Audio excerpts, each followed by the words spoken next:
아니, 김성환이 일로 와야지. 가리면 안 되니까. 안 가리신다. 이렇게 낫네. 자, 박수 한번 칠까요? 네. 네, 박수.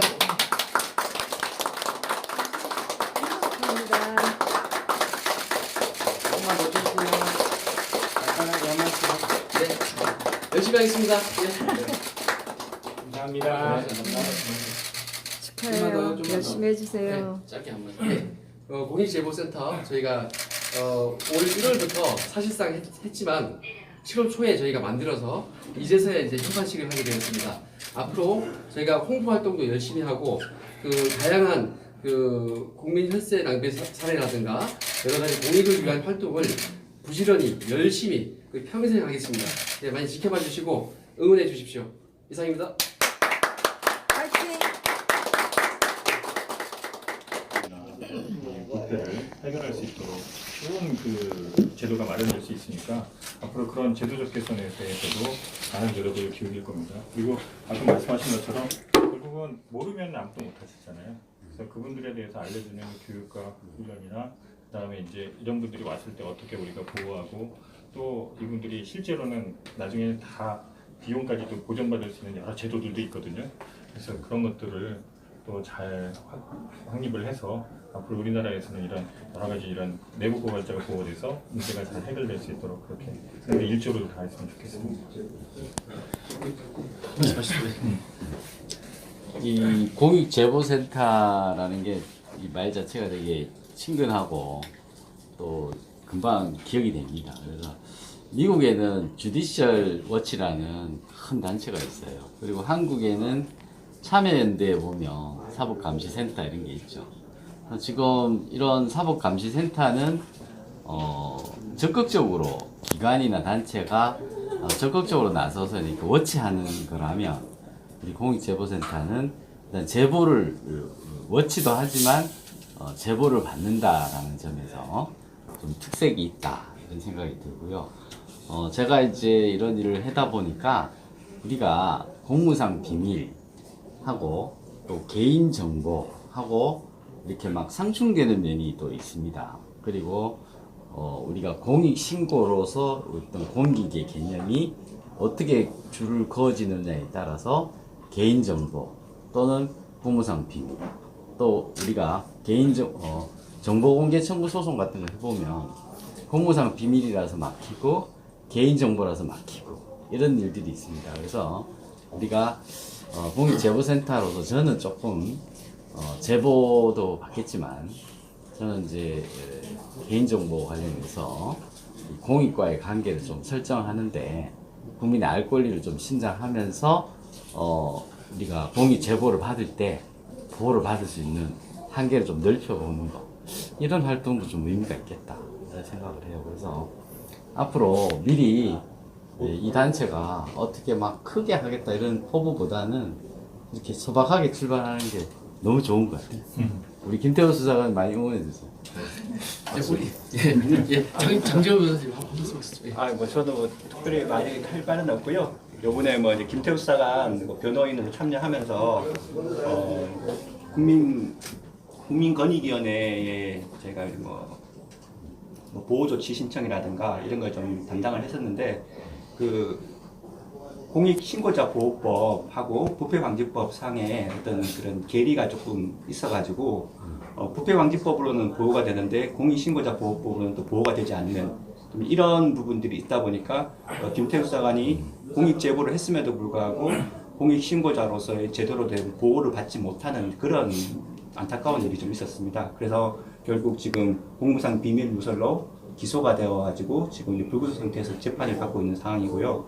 그래서 그런 부분 때문에 그런 공무상 기밀 누설이라는 그런 것 때문에 이 공익 제보를 아무래도 주저할 수밖에 없는 그런 어떤 현실이 있기 때문에 그런 부분이라도 저희가 이제 공익 신고자들을 위해서 좀 비실명 공익 제보가 가능합니다. 그래서 이제 변호사들이 나서서 그런 좀 자기 신분을 밝히기를 좀 어려워하는 사람들이 있다면은 비실명 공익 제보로서 저희들이 대신 공익 제보를 해줄 수도 있을 것 같고, 그리고 이런 또 김태우 수사관처럼 공무상 비밀 누설, 공익 제보 때문에 공무상 비밀 누설로 어떻게 지금 신변에 좀 위해를 지금 입고 있는 사람들이 있다면은 그 부분에 대해서 저희들이 적극적으로 좀 변론 활동을 하는 좀 그런 생각을 갖고 있습니다. 네. 예, 강재혁 대변인, 한변 대변인 이렇게 두 분이 하고 있습니다. 네, 이동찬 저희가 변호사. 대우사관 변호인으로서 그리고 공익제보센터 공동 대표로서 참여했으니까 그 입장에서 말씀을 드리면 일단 설립 취지와 활동 계획과 관련된 이야기는 장재현 변호사님 하신 말씀과 대동소이합니다. 공익제보라고 해서 이제 시작을 했지만 대우사관의 경우 이거를 권익위에 신고한다. 권익위는 사실 총리 산하 기관입니다. 근데 청와대의 비리를 고발하면서 권익위에 큰 기대를 할 수도 없었고 권익위가 어떤 보호를 해준다는 것 사실도 잘 모르는 상태에서 물론 용기 있는 고백이지만 한편으로는 겁없이 권력과 싸우다 보니 이제 많은 시행착오와 고초를 겪었습니다. 제가 법정 가서도 말씀드렸지만 공익신고자를 우리 법률은 보호하게 돼 있습니다.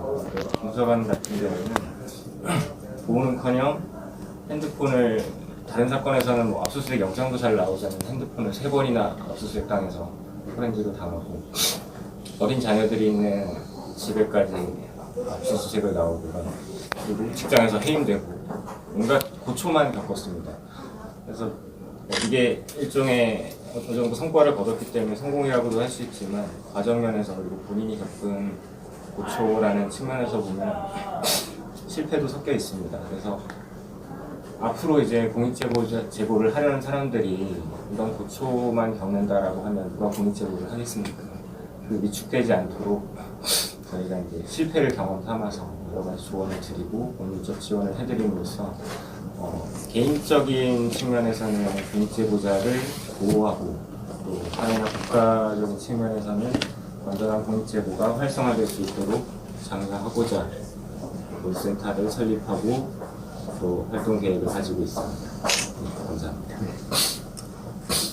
저희 제가 소감을 제가 들어서 좀 아까 재방송해야 되는 거죠?